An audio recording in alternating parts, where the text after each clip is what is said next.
Wood, it's time now for Bob Bailey as... Johnny Dollar. Yeah, remember me, sweetheart? Johnny, I didn't... I'm the guy you would make a big pitch for. Dancing, moonlight on the beach, the complete routine.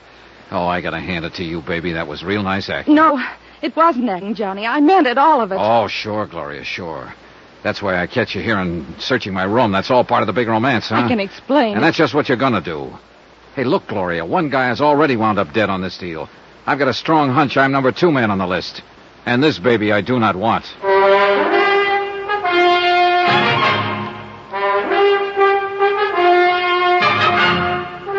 Tonight and every weekday night, Bob Bailey in the transcribed adventures of the man with the action-packed expense account, America's fabulous freelance insurance investigator. Yours truly, Johnny Dollar.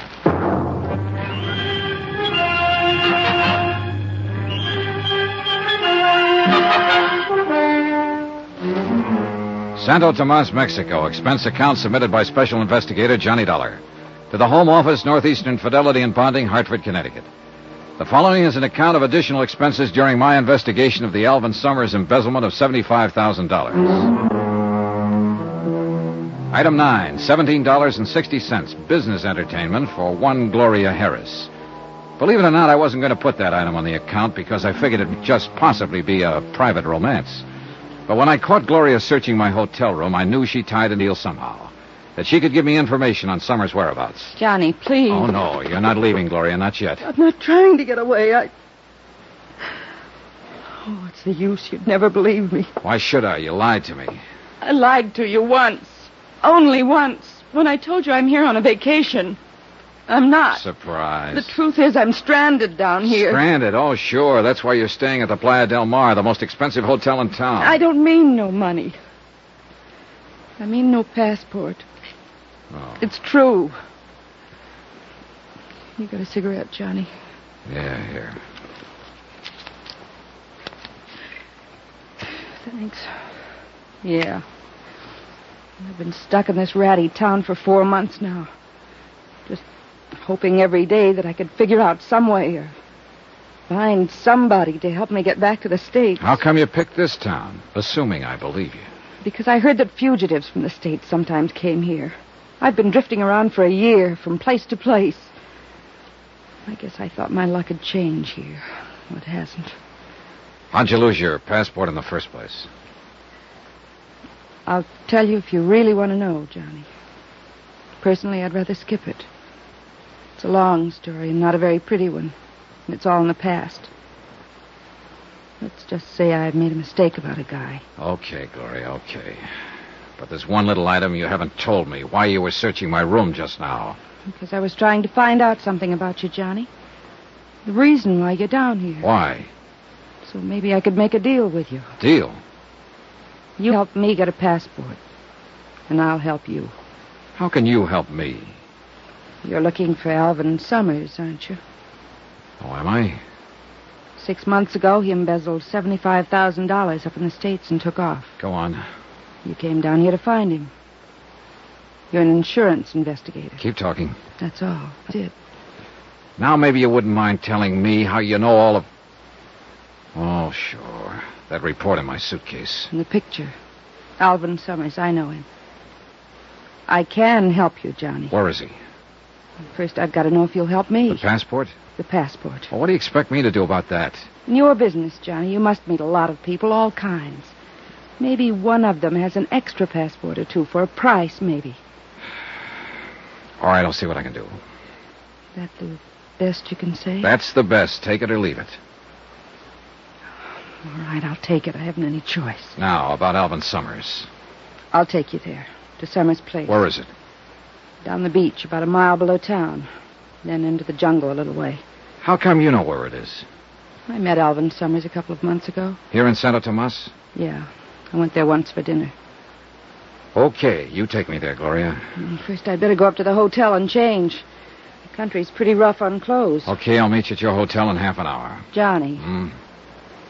I only lied to you about one thing. The reason I was down here. The rest of it I meant. Last night. On the terrace and on the beach.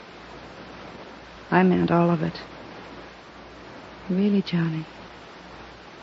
And I mean this. You know, I'm kind of glad you told me that. See you in half an hour.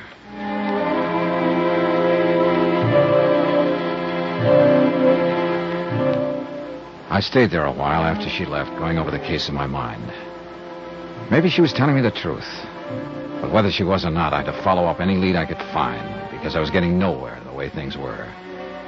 Half an hour later, as I was starting out of my room to go pick her up, my phone rang. It was a long-distance call from the States. Fred Wilkins at Northeastern Fidelity, Johnny. Hi, Fred. Well, how's the fishing down there? Fishing? As a matter of fact, it hasn't been so good so far, Fred. Ah, that's too bad, but I'll bet the swimming is all right, huh? Whoa there, what's eating you? I didn't send you down there for a vacation. Well, you got a great sense of humor. You should see this place vacation. Then what have you been doing down there? Well, what do you think I've been doing? I've been looking for whoever it was that telephoned you and said he had information on Alvin Summers. You couldn't have been looking very hard. He called me again this morning. He what? That's right. He wondered if I'd sent anyone down there yet. Hey, look, Fred, this guy is not easy to find, believe me. And I think I know why. Obviously, somebody doesn't want him to talk, and that somebody could be Alvin Summers, about one jump behind him. Summers, you think he's around there? Could be. I'm leaving right now to find out. I've got a lead on where he lives. There's somebody at the door. I'll call you when I get anything. Do that. Brother. Fishing. Oh, Lieutenant Gomez. Well, look, I'm in sort of a hurry right now. This will not take long. Okay. What is it, Lieutenant? Early this morning, one of my men found Senor Krause in the alley. How is he feeling? He had been badly beaten. He would not tell us anything, but it was fairly obvious who had done this to him. So, the last time we talked, Senor Dollar, I warned you not to attempt to take the law into your own hands. Now listen, Gomez, if you think I want to take a pistol whipping like he gave me and not do anything about it, you Do not misunderstand. I care nothing about Krause personally or what happens to him. I'm thinking about something more important. For instance? You are looking for Alvin Summers, a man who quite obviously does not want to be found. So? So when you find him, it is quite possible that there will be trouble. Granted. But let's face a few facts, Lieutenant. You and your boys can't help me. You're in charge of the Santa Tomas police force, all 2 men. And I imagine you've got a few other things on your mind besides an embezzler from the States and an insurance investigator. That may so well that be means true. I've got to do it on my own. Very well, Senor Dollar. This morning I attended the funeral of Benito Enscanza, who was killed because he had information about Alvin Summers. If you find Summers and take the law into your own hands again, I fear I may have to attend another funeral. Yours. That's what I liked about Gomez. He was the cheerful type. Well, I picked up Gloria at her hotel and we headed for Summers' place. We walked down the beach about a mile below town. The beach kept narrowing as the jungle crowded closer and closer to the water. This place is in from the beach a ways. There's a little path pretty soon that leads in. You could walk right by it and never see it. Here it is. And that's just what we'll do. Walk right by it. I don't want to lead anyone else here. There's nobody else on the beach. I'm not talking about the beach. That's a regular jungle in there. 20 people could be watching us, so we'd never see them. Oh, I guess so. Okay. Now we'll go in here, then work our way back to the path. Brother, this is pretty thick in here. Yeah.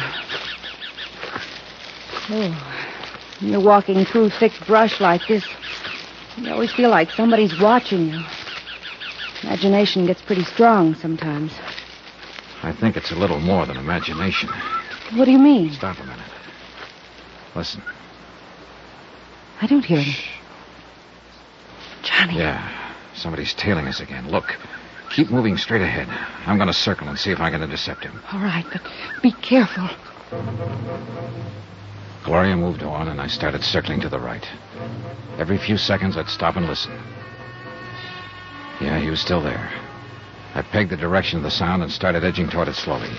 Then my foot caught on a bar. I scrambled to my feet and kept going in the same direction. There was a small clearing ahead. I reached it, stopped, and listened. Nothing. Whoever I was chasing seemed to know the country better than I did. He'd disappeared. I caught up Gloria a couple of 100 yards farther along the trail. Any luck, Johnny? No. Whoever it is pretty good at keeping out of sight. Are you sure it was a person? It might have been some kind of animal. Yeah, maybe. You can see a corner of Alvin Summers' hut from here. Past that big tree. Yeah, come on. And stay behind me. All right. If there's any trouble... You think there will be? Look, a guy who's this careful about hiding doesn't usually welcome visitors. Quiet now. No sign of life. Keep back against the wall. I'm going to open the door.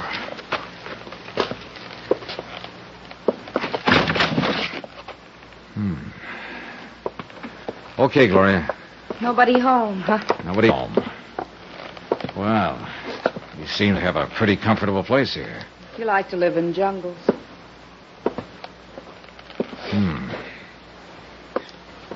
Yeah. What? Looks like he hasn't been around for several days. Oh? The food in these cupboards, pretty moldy. Yeah, I guess they've cleared out. They? Uh-huh. He and whoever was here with him.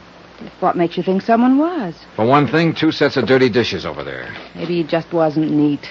He'd have to have been awfully neat to use 2 toothbrushes and 2 kinds of toothpaste, and 2 people have been eating at this table. See the crumbs? Maybe there's something around here that could give you a clue to where he might be now. Maybe. If he's still alive. What do you mean? You think he isn't? Oh, I don't know. But if somebody else was living here, too, it could mean he had a partner in his deal. And it's a funny thing about that kind of playmates. Sooner or later, they start quarreling about who's going to hold the marbles. $75,000 worth in this case. Johnny, if he is dead, that leaves you nowhere. Maybe not. Listen. What? Yeah. Sounds like our shadow is somewhere outside. Keep talking, Gloria. Normal tone. I'm going out the back way and see if I can spot him. Why don't you look around the hut, Johnny? Gloria kept up a line of patter while I slipped out the back door and into the brush. I listened. You want me to do anything? Nothing but the sound of Gloria's voice. He had to be somewhere near. But where? I worked my way around to the front of the cabin, still under cover. No sign.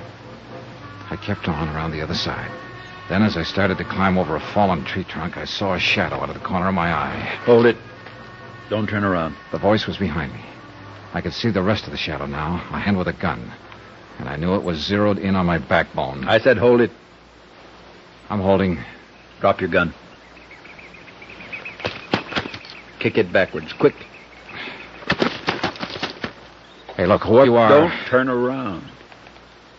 Okay. And don't try to move. Mind telling me... Keep your eyes straight ahead. Any move at all, it'll be your last.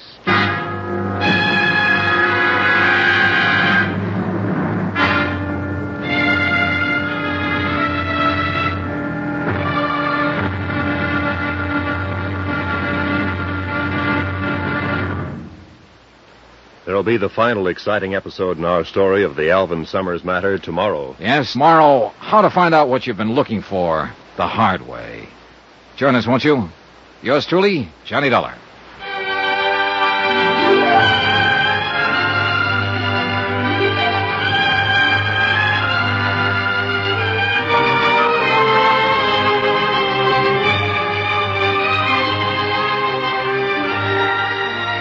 Yours truly, Johnny Dollar, starring Bob Bailey, is transcribed in Hollywood. Written by Robert Reif, it is produced and directed by Jack Johnstone. Be sure to join us tomorrow night, same time and station, for the next exciting episode of Yours truly, Johnny Dollar. Roy Rowan speaking.